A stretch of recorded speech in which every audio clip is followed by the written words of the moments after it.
नमस्कार, मेरा नाम है बिलाल और मैं आप सभी का स्वागत करता हूं हमारी आज की इस बहुत ही ज्यादा ज्ञानवर्धक और बहुत ही ज्यादा महत्वपूर्ण क्लास में। सुबह के बज गए हैं 7 और सुबह के 7 बजे हम लोग अपनी आज की इस बेहतरीन सी क्लास को करने के लिए आप सभी के साथ तैयार हैं। जैसे कि आप सभी को पता है कि रोजाना 7 बजे हमारी मुलाकात आपसे होती है और वो बच्चे जो भारत के अलग अलग डिफेंस एग्जामिनेशंस की तैयारी कर रहे हैं उनके लिए हमारी ये क्लासेस बहुत ज्यादा महत्वपूर्ण है। उसी के साथ साथ अगर आप लोग एसएससी की तैयारी कर रहे हैं या फिर किसी और गवर्नमेंट या फिर कॉम्पिटिटिव एग्जाम्स की तैयारी कर रहे हैं तो उसके लिए भी आपकी ये क्लासेस बहुत ज्यादा महत्वपूर्ण है। हम लोग आप सभी के साथ रोजाना क्या करते हैं, भारत से संबंधित, विश्व से संबंधित उन घटनाओं के बारे में डिस्कशन करते हैं जो आपके पेपर के अंदर पूछे जाने की संभावना रखती है और इनको हम लोग करंट अफेयर्स कहते हैं या फिर आप लोग देखते हैं कि इनको हिंदी में समसामयिकी की घटनाओं के नाम से जाना जाता है। शुरुआत करते हैं आप सभी के साथ करंट अफेयर्स का हमारा ये एक और लेक्चर और बहुत अच्छे तरीके से बहुत ही प्यारे प्यारे क्वेश्चंस को हम लोग अपनी आज की इस क्लास में आप सभी के सामने रखने वाले हैं। तो शुरुआत कर देते हैं दोस्तों। अगर आप लोग देखें कि आपके बहुत से साथी होंगे, मित्र होंगे जो अभी इस क्लास के अंदर मौजूद नहीं होंगे, आप लोग उन तक अपने इस क्लास के लिंक को शेयर कर दीजिए, उनको व्हाट्सएप कर दीजिए, लिंक को फॉरवर्ड कर दीजिए और जब हमारे साथ हमारे सभी दोस्त सभी साथी जुड़ जाएंगे तो फिर हम लोग अपनी आज की इस क्लास को पूरे तौर पर आगे बढ़ाना शुरू कर देंगे। हमारी ये क्लास बहुत ही सिंपल सरल तरीके से आपके सामने रखी जाएगी।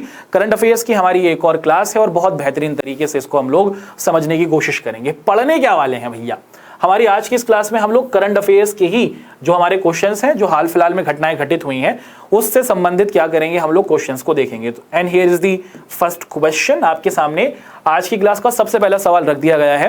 पूछा जा रहा है दोस्तों कि United kingdom announces dash scholarship for Indian students on 75th year of independence. आप सभी को पता है कि अंग्रेजों से यानी कि यूनाइटेड किंगडम यानी कि इंग्लैंड से, ब्रिटिशर्स से हमें आजादी मिली है ना। और आप देखते हैं कि हमारी आजादी को पूरा हुए हुए क्या हो गए दोस्तों, आपको दिखता है कि मुख्य तौर पर 75 ईयर्स हो गए। तो कितने भारतीयों के लिए आप लोग देखते हैं कि छात्रवृत्ति की, उनको स्कॉलरशिप की घोषणा की गई है यूके के द्वारा। कितने इंडियन स्टूडेंट्स को क्या दिया जा रहा है, आप देखते हैं कि स्कॉलरशिप की अनाउंसमेंट कर दी गई है कि इतने बच्चों को क्या होगा, वो यूके आ सकते हैं, यूके की किसी यूनिवर्सिटी में पढ़ सकते हैं और उनको स्कॉलरशिप दी जा रही है।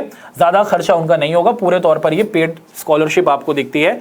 तो यूके ने भारत को आजाद हुए 75 साल हुए हैं, इसके मौके पर कितने भारत के छात्रों को छात्रवृत्ति देने की घोषणा की है, ये आपसे पूछा जा रहा है। ठीक है, 125, 100, 75, 50 या फिर 25, ये आपके सामने ऑप्शन है और आपको सही ऑप्शन को चूज करना है।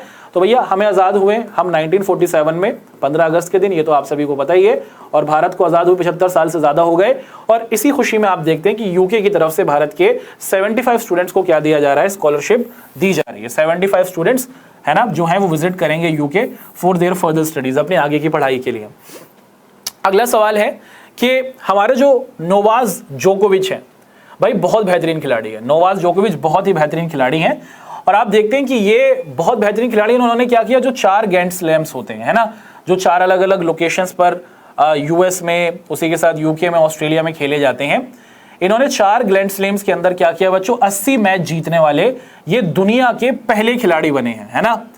अभी आपसे पूछा जा रहा है कि भैया इन्होंने जो अपनी 80वीं जीत हासिल की है, इन्होंने जो अपना 80वीं जीत हासिल की है वो किसको हराकर प्राप्त करा है। तो 4 ग्रैंड स्लैम्स के अंदर 80 मैच जीत पाना एक बहुत बड़ा कीर्तिमान है और जोकोविच साहब ने इसको करके दिखाया है। आपसे पूछा जा रहा है कि ये किसको हराकर अपनी 80वीं जीत को पूरी कर चुके हैं, ये आपका सवाल है। बहुत अच्छा सवाल है ना। नोवाक जोकोविच became the first player in history to win 80 matches in all 4 grand slams recently.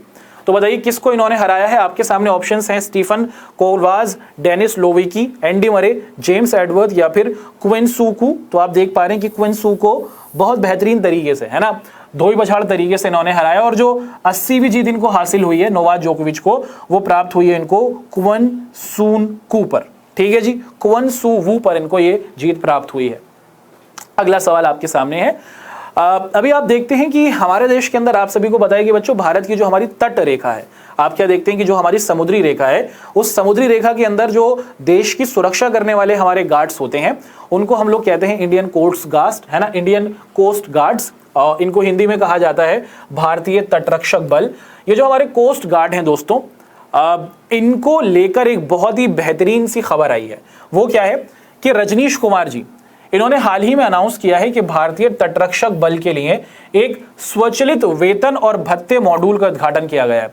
कि ऑटोमेटिक क्या होगा, आप देखते हैं कि एक प्रकार का सॉफ्टवेयर अपडेट कर दिया गया है जिससे हर महीने इनकी जितनी भी सैलरी होगी, जो हमारे जितने भी कोस्ट गार्ड हैं उनकी, और उनके जितने भी अलाउंसेस हैं, जितने भी उनको एक्स्ट्रा पैसा मिलना है, जो भी खर्चा वो एक्स्ट्रा कर रहे हैं, तो उनके अकाउंट में क्रेडिट होती जाएगी, है ना। एक प्रकार का ये सॉफ्टवेयर बना है कि जिसके तहत भारत के जितने भी हमारे इंडियन कोस्ट गार्ड हैं उनकी सैलरी क्रेडिट होती जाएगी। उसका नाम क्या है, हमारे जो इंडियन कोस्ट गार्ड हैं उनकी जो सैलरी से रिलेटेड स्वचालित, है ना, ऑटोमेटिक आप देखते हैं कि ये एक आपको क्या दिखता है, वेतन का प्रोसेस होगा, है ना, खुद ब खुद होता चला जाएगा एक बार फिट करने के बाद। क्या उसका नाम है, डापम, ICGDP, MECG, पद्मा, या फिर ऑप्शन डी। क्या लगता है दोस्तों आपको? इसका जो सही ऑप्शन है वो है ऑप्शन डी, पद्मा। तो दोस्तों पद्मा ये जो आप देखते हैं कि मॉड्यूल है ये इस्तेमाल किया जा रहा है भारतीय तटरक्षा बल के अंदर, और ये एक ऑटोमेटिक वेतन और भत्ते का मॉड्यूल होगा जिसमें हमारे इन सैनिकों को सैलरी ऑटोमेटिक तरीके से मिलती रहेगी। अगला क्वेश्चन है दोस्तों, पूछा जा रहा है कि एक संस्था है जिसका नाम है प्रोटीन। ठीक है दोस्तों, प्रोटीन इसे कहा जा रहा है। तो ये जो प्रोटीन है इसने हाल ही में ई पैन सेवाओं, जो आपकी इलेक्ट्रॉनिक, आप क्या देखते हैं कि पैन कार्ड होता है ना, यहां पर आप लोग देख रहे हैं कि प्रोटोन कर ये एक ऑर्गेनाइजेशन है, प्रोटीन कर है ना, और इसने क्या किया, जो इलेक्ट्रॉनिक तौर पर जो पैन कार्ड बनते हैं, है ना, इनकी सेवा पेशकश करने की कोशिश की है कि ये प्रोटीन, ये जो ऑर्गेनाइजेशन है ये किसके साथ मिलकर इलेक्ट्रॉनिक पैन कार्ड प्रोवाइड कराएगी, इलेक्ट्रॉनिक पैन कार्ड बनाएगी, ई पैन कार्ड बनाएगी भारत के अंदर। रेजर पे, डेवा KGF, पेटीएम, पे नियर बाय या फिर जुपिटर, और आपको सही आंसर दिख ही रहा है कि पे नियर बाय के साथ मिलकर आप देखते हैं कि प्रोटीन जो ये संस्था है ये दोनों मिल गए हैं, और ये अब देश के अंदर क्या करेंगे, मुख्य तौर पर ई पैन कार्ड की सुविधाएं देंगे कि आपको इलेक्ट्रॉनिक तौर पर ही पैन कार्ड की सुविधा मिल सकती है घर बैठे बैठे। तो ये दोनों संस्था साथ आई हैं। Protein has join the partnership with पे नियर बाय, है ना, और पे नियर बाय का आप टैग देख पा रहे हैं कि जिद आगे बढ़ने की। आगे बढ़ते हैं दोस्तों, अगला सवाल पूछा जा रहा है कि निम्नलिखित में से किसने हाल ही में उद्योग की पहली ग्लोबल हेल्थ केयर योजना शुरू की है। इनमें से वो कौन है जिसने क्या किया है, जिसने हाल फिलहाल में ग्लोबल हेल्थ केयर क्या है योजना को शुरू किया है ना। बहुत अच्छा सवाल है। आप देखते हैं कि एक इंश्योरेंस ऑर्गेनाइजेशन है जिसका नाम है बजाज आलियांज, और बजाज आलियांज ने मुख्य तौर पर क्या किया है, आप देख पा रहे हैं कि इसने बजाज आलियांज जो जनरल इंश्योरेंस है इसने एक प्रकार की ग्लोबल हेल्थ केयर योजना को शुरू किया है कि जितने भी हमारे लोग जो इंडस्ट्रीज में काम करते हैं, उद्योगों में, फैक्ट्रियों में काम करते हैं, चाहे वो दुनिया की किसी भी इंडस्ट्री में काम कर रहे हो, उनके इंश्योरेंस को, उनकी जिंदगी को सिक्योर करना, उनके साथ अगर कोई दुर्घटना हो जाए उनको सुरक्षित रखना, वर्ल्ड लेवल पर आप देखते हैं कि बजाज आलियांज जनरल इंश्योरेंस ने इसको शुरू किया है। निम्नलिखित में से किसने हाल ही में उद्योग की पहली ग्लोबल हेल्थ केयर योजना को शुरू किया है? इसको शुरू किया गया है बजाज आलियांज के जरिए, जिसके तहत कोई भी व्यक्ति दुनिया की किसी भी ऑर्गेनाइजेशन में काम कर रहा होगा, फैक्ट्री में काम कर रहा होगा, तो उसे इंश्योरेंस दिया जाएगा, उसकी जिंदगी को सिक्योर किया जाएगा। अगला क्वेश्चन है दोस्तों, आपके सामने रखा गया है, हाल ही में किस राज्य ने काशी यात्रा की योजना को शुरू किया है? आप देखते हैं कि काशी हमारे यूपी में पड़ता है, और एक भारत का दूसरा राज्य है कि एक राज्य के लोग काशी में, यूपी में आएंगे। तो कौन से राज्य ने हाल फिलहाल में क्या किया है दोस्तों, काशी यात्रा को शुरू किया है? गुजरात, मध्य प्रदेश, उड़ीसा, जम्मू कश्मीर या फिर कर्नाटक। 5 ऑप्शंस आपको दिख रहे हैं, और आपको सही ऑप्शन को क्या करना है दोस्तों, जल्दी से चूज करना है। क्या लगता है आपको कि किस राज्य ने काशी यात्रा को शुरू किया है?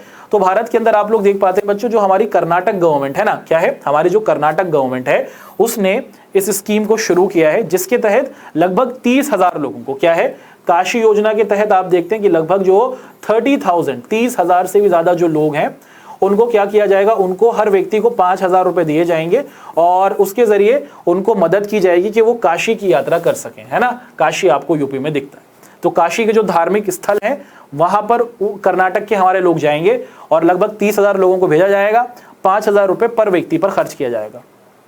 अगला सवाल है कि किस खेल कंपनी ने भारतीय ओलंपिक संघ के साथ एक दीर्घकालिक प्रमुख प्रायोजन समझौता किया है?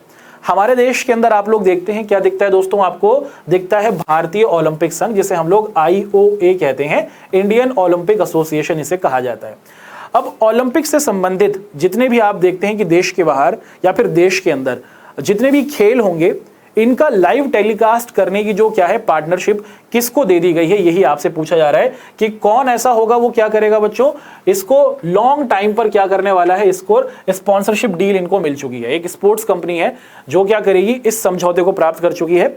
ऑप्शन है आपके अडानी स्पोर्ट्स लाइन, उसी के साथ आप देखते हैं IMG रिलायंस, रीति स्पोर्ट्स, JSW स्पोर्ट्स या फिर स्पोर्ट्स लाइव्स, ये आपके ऑप्शंस हैं। तो आप देखते हैं कि इंडियन ओलंपिक एसोसिएशन ने पार्टनरशिप कर ली है अडानी स्पोर्ट्स लाइन के साथ, और अब ये मुख्य तौर पर क्या करेंगे दोस्तों कि जितने भी प्रोग्राम होंगे उसका आप क्या देखते हैं, जो लॉन्ग टाइम तौर पर जो आप देखते हैं टेलीकास्ट आपको अडानी स्पोर्ट्स लाइन पर होते हुए दिखेगा। ठीक है जी, बढ़ते हैं आगे। अगला सवाल आपके सामने है, एक अच्छा सवाल है, यहां पर इसको देखने की कोशिश करते हैं। सवाल कुछ इस तरीके से है कि भारतीय सेना और ऑस्ट्रेलियाई सेना के बीच 9वीं आर्मी टू आर्मी स्टाफ वार्ता हुई कि भारत की आर्मी के और ऑस्ट्रेलियन आर्मी के जो लोग हैं वो एक साथ बैठेंगे और क्या करेंगे, देश की सुरक्षा को बेहतर करने के लिए टॉक करेंगे। क्या करेंगे बच्चों, बातचीत करेंगे। ये जो मीटिंग है ये कहां पर हुई है, भारत के अंदर हुई है। ऑस्ट्रेलिया सेना और भारतीय सेना के बीच की ये जो 9वीं आर्मी टू आर्मी स्टाफ वार्ता है, ये भारत में किस सैन्य अकेडमी में हुई है, ये आपसे पूछा जा रहा है। ऑप्शन है न्यू दिल्ली, पुणे, देहरादून, अजमेर या फिर वेलिंगटन। तो बताइए दोस्तों, आपको कहां पर दिखता है कि ऑस्ट्रेलियाई सेना और भारतीय सेना के बीच में 9वीं आर्मी टू आर्मी स्टाफ वार्ता किस भारतीय सैन्य अकादमी में आयोजित की गई है। और ऑस्ट्रेलिया और इंडिया की आप देखते हैं कि ये आर्मी टू आर्मी वार्ता जो है ये आपको होते हुए दिख रही है कहां पर दोस्तों, देहरादून में। देहरादून के अंदर जो हमारा भारतीय सैन्य अकादमी है वहां पर इसको आयोजित किया गया है। ठीक है, अगले सवाल की ओर बढ़ते हैं। दुनिया के अंदर नई नई अपॉइंटमेंट्स होती रहती हैं, दुनिया के अंदर नए नए लोग, नए नए राष्ट्रपति, नए नए राष्ट्राध्यक्ष आते रहते हैं। एक देश है, एशिया में पड़ता है, फिलीपींस इसे कहा जाता है। और फिलीपींस के अंदर आप लोग देखते हैं कि यहां पर एक नए क्या हुआ है, राष्ट्रपति का चुनाव हुआ है ना। दिखने में कुछ इस प्रकार से हैं, आप देख पा रहे हैं। आपसे पूछा जा रहा है कि ये जो फिलीपींस के नए राष्ट्रपति हैं इनका नाम क्या है, ये आपको बता देना है। आपके सामने ऑप्शंस हैं दोस्तों, रेड्रिगो, फ्रेडरिक मार्को जूनियर, बोनिगो एक्निवो थर्ड, गिलेरिया माकापंगा ओरियो और जोसेफ। तो ये 5 ऑप्शंस आपको दिख रहे हैं। आपको बताना है कि फिलीपींस के नवनिर्वाचित राष्ट्रपति कौन है, क्या इनका नाम है, ये आपको बता देना। चित्र आपके सामने है। तो फिलीपींस के अंदर ये जो नए राष्ट्रपति चुने गए हैं इनका नाम है फ्रेडरिक मार्कोस जूनियर, और इनके पिताजी भी थे, वो भी राष्ट्रपति हुआ करते थे, उनको फ्रेडरिक मार्कोस सीनियर कहा जाता था। इससे आप याद रख लीजिएगा, Frederick Marcos junior has been appointed as the new president of Philippines. ठीक है भैया, अच्छा सवाल और उसका उसी तरीके से अच्छा सा आंसर। आगे बढ़ते हैं दोस्तों, अगला सवाल आपके सामने है। यहां पर पूछा जा रहा है कि लोकसभा अध्यक्ष ओम बिरला जी ने सड़क परिवहन और राजमार्ग मंत्री नितिन गडकरी के साथ मिलकर राष्ट्रीय राजमार्ग उत्कृष्टता पुरस्कार 2021 प्रदान किया। ये जो पुरस्कार दिए गए ये कहां पर दिए गए, आप देख पा रहे हैं कि ओम बिरला जी और उसी के साथ साथ नितिन गडकरी जी, इन दोनों ने मिलकर क्या किया, राष्ट्रीय राजमार्ग उत्कृष्टता पुरस्कार के भारत के अंदर मुख्य तौर पर जो हमारी सड़कें बन रही हैं, हाईवे बन रहे हैं, कौन कौन सी ऑर्गेनाइजेशन इन हाईवेज को बनाने में बेहतर काम कर रही हैं, उनको प्रोत्साहित किया गया था। साल 2021 के आप देखते हैं कि ये अवार्ड दिए गए हैं अभी हाल फिलहाल में। पूछा ये जा रहा है कि ये अवार्ड दिया किसने, तो पता चल गया आपको, ओम बिरला जी ने। और उसी के साथ साथ आप देखते हैं कि जो हमारे ट्रांसपोर्टेशन मिनिस्टर हैं नितिन गडकरी जी ने। पूछा ये जा रहा है आपसे कि ये कहां पर आयोजित हुआ था, ये पूरा का पूरा कार्यक्रम या फिर समारोह कहां पर आयोजित हुआ था। ये कि नेशनल हाईवे एक्सीलेंस अवार्ड जो है, राष्ट्रीय राजमार्ग उत्कृष्टता पुरस्कार 2021, ये जो हाईवे को बेहतर बनाने वाले संस्था हैं, अधिकारी हैं, उनको सम्मानित करने के लिए होता है। कहां पर इसको आयोजित किया गया, न्यू दिल्ली, जम्मू कश्मीर, चंडीगढ़, लद्दाख या फिर मुंबई। और इसको आयोजित किया गया है दोस्तों, आपको क्या लगता है, कमेंट कर आप लोग बताइए, है ना। बिल्कुल सही। तो यहां पर हम लोग देख पा रहे हैं कि इसका जो सही आंसर है दोस्तों वो है हमारा न्यू दिल्ली। और न्यू दिल्ली के अंदर आप क्या देखते हैं कि जो विज्ञान भवन है वहां पर इसका आयोजन किया गया था। 2018 से आप लोग देखते आ रहे हैं कि भारत के अंदर ये शुरू किया गया है नेशनल हाईवे एक्सीलेंस अवार्ड, है ना। भारत के अंदर जो हाईवे को बेहतर बनाने वाले अधिकारी हैं, संस्थाएं हैं, उनको प्रोत्साहित करने के लिए किया जाता है। अगला सवाल है कि एयरटेल पेमेंट्स बैंक ने टीयर 3 सिटीज क्या होती है, टीयर 3 सिटीज हमारे वो शहर होते हैं जो एकदम दूर गांव के, देहात के इलाके होते हैं, उनको हम लोग कहते हैं टीयर 3 सिटीज, छोटे स्मॉल टाउन्स जो होते हैं। अब आप देखते हैं कि एयरटेल पेमेंट्स बैंक ने एक दूसरे बैंक के साथ क्या कर दिया है बच्चों, आप लोग देखते हैं कि एसोसिएशन की है और ये दोनों मिलकर क्या करेंगे, भारत के जो टियर 3 शहर हैं, जो छोटे छोटे हमारे शहर हैं, उनके अंदर ऑनलाइन ट्रांजिशन को बेहतर करने की कोशिश करेंगे। तो एयरटेल जो आपका क्या है बच्चों, पेमेंट्स बैंक है, इसने एक्सिस बैंक के साथ क्या की है, पार्टनरशिप की है। और इसके तहत ये लोग क्या करने वाले हैं, ये मुख्य तौर पर जितने भी हमारे छोटे शहर हैं उनको डिजिटल करेंगे, इनको ऑनलाइन ट्रांजिशन की तरफ लेकर आने की कोशिश करेंगे। ठीक है, तो एयरटेल पेमेंट बैंक ने टियर 3 सिटी शहरों और छोटे जो हमारे शहर हैं वहां पर नगद संग्रह प्रणाली को डिजिटलाइज किए, ऑनलाइन बैंकिंग की तरफ आए, डिजिटली पेमेंट करना शुरू करें छोटे शहर के लोग हमारे। तो एक्सिस बैंक और एयरटेल आप देखते हैं कि पेमेंट्स बैंक ने एक दूसरे के साथ ये एसोसिएशन की है, ये पार्टनरशिप की है। अगला सवाल, अब देखिए कि हमारा भारत जो देश है वो अलग अलग संस्थानों का ग्रुप बना हुआ है। G20 में भारत है शामिल। उसी के साथ साथ आप देखते हैं कि मुख्य तौर पर जो हमारा आपको दिखता है कि है ना, आप देख पाते हैं कि मुख्य तौर पर जो हमारा सार्क है वहां पर भी हमारा प्यारा भारत शामिल है। और ब्रिक्स कर एक क्या है, ग्रुप है, जिसमें आपको दिखती है ब्राजील, रशिया, इंडिया, चाइना और साउथ अफ्रीका। इन 5 देशों को मिलाकर एक ग्रुप बना हुआ है। ये 5 देश एक दूसरे के साथ व्यापार करते हैं और उसी के साथ एक दूसरे को आगे बढ़ाने में मदद करते हैं। ब्राजील, रशिया, इंडिया, चाइना और साउथ अफ्रीका। अब एक देश है, उस देश ने कहा है कि भैया हमें भी अपने साथ रख लो, हमें भी क्या कर लो, ब्रिक्स में शामिल कर लो। तो एक नया कंट्री है जिसने आवेदन किया है, अप्लाई किया है कि वो भाग होना चाहता है ब्रिक्स का। कौन सा है ऐसा देश? इराक, पाकिस्तान, ईरान, कतर या फिर दक्षिण कोरिया। आपको आंसर देना है कि इनमें से वो कौन सा देश है जो शामिल होना चाहता है ब्रिक्स के अंदर। हाल ही में उस देश ने अप्लाई किया और उस देश का नाम है ईरान। दुनिया के आप देखते हैं कि तीसरे नंबर पर सबसे ज्यादा जो गैस के भंडार हैं वो ईरान के पास ही हैं और ईरान शामिल होना चाहता है ब्रिक्स के अंदर और इसने इसके लिए आवेदन किया है। अभी ये जो मीटिंग होगी, अगर इसमें ये बात लगता है कि हाँ ईरान को शामिल करना चाहिए, तो शायद ब्रिक्स के अंदर एक और आप देखते हैं कि आई को जोड़ दिया जाए। अगला सवाल है, एक बहुत ही अच्छा सवाल है, आपके सामने रखा जा रहा है। अशोक सूता एक भारत के बहुत ही बड़े आप देखते हैं कि उद्यमी है। अशोक सूता जी आपको दिखाते हैं, ये रहे हमारे अशोक सूता जी। इनको क्या किया गया है, CII गुणवत्ता रत्न पुरस्कार 2021 से सम्मानित किया गया है। ये कौन सी कंपनी के क्या है बच्चों, कार्यकारी अध्यक्ष हैं। ठीक है, Ashok Soota has been conferred with CII quality Ratna award 2021। He is the founder and executive chairman of which company. एक कंपनी है, कंपनी का नाम है हैप्पीनेस माइंड्स और ये कंपनी एक IT कंपनी है जो इंफॉर्मेशन टेक्नोलॉजी पर काम करती है। और इस इंफॉर्मेशन टेक्नोलॉजी वाली कंपनी के जो आपको दिख रहे हैं संस्थापक हैं और फाउंडर भी हैं, जिनका नाम आपको दिख रहा है मिस्टर अशोक सूता जी। तो अशोक सूता जी को गुणवत्ता की क्वालिटी के हिसाब से ये क्या करते हैं, इनकी कंपनी क्वालिटी वाले प्रोडक्ट्स बनाती है और इसीलिए इनको पुरस्कार से सम्मानित किया गया है CII क्वालिटी रत्न अवार्ड 2021। और इनकी कंपनी का नाम आप लोग देख पा रहे हैं, हैप्पीएस्ट माइंड्स टेक्नोलॉजी इनकी कंपनी का नाम है। अगला सवाल देखो, ये बहुत ही बड़ी खबर है। जिस सवाल पर अभी हम लोग डिस्कशन करने वाले हैं ये अपने आप में बहुत बड़ी खबर है। और सवाल कुछ इस तरीके से है कि अमेरिका के अंदर भाई ऐसा आज से पहले हुआ ही नहीं था। 4 जुलाई 1793 में आप देखते हैं कि 83 में अमेरिका बनता है और तब से लेकर अब तक आप देख पा रहे हैं कि जब से अमेरिका आजाद हुआ है लगभग 400 साढ़े 400 साल हो गए। अमेरिका का जो सर्वोच्च न्यायालय है या फिर जो सुप्रीम कोर्ट है उसमें किसी ब्लैक महिला को, अश्वेत महिला को जज बनने का मौका नहीं मिला। बहुत सालों की मेहनत के बाद आप देखते हैं कि मुख्य तौर पर अब ऐसा मौका आ रहा है कि अमेरिका का जो सर्वोच्च न्यायालय है, सुप्रीम कोर्ट है, वहां पर एक आप क्या देखते हैं बच्चों की एक ब्लैक वुमन देश में एक जज के तौर पर अपनी सर्विसेज देंगी। कौन है वो, उनका नाम पूछा जा रहा है। चित्र रख दिया गया है आपके सामने, पीछे आप देख पा रहे हैं कमला हैरिस है ना। तो आप यहां पर देख पा रहे हैं कि इनका नाम है Ketanji brown Jackson. Ketanji brown Jackson America की पहली अश्वेत महिला होने वाली है जो वहां के सुप्रीम कोर्ट के अंदर अपनी सर्विसेज देंगी। तो बहुत ही बड़ी अचीवमेंट है ये इनके लिए, बहुत बड़ी अचीवमेंट है। इतिहास में नाम दर्ज हो गया इनका, है ना। बिल्कुल। अगला सवाल देखते हैं दोस्तों। यूनाइटेड नेशंस हैबिटेट की वर्ल्ड सिटीज रिपोर्ट 2022 में ये कहा गया कि साल 2035 तक भारत की जो शहरी आबादी है उसका अनुपात कितना हो जाएगा।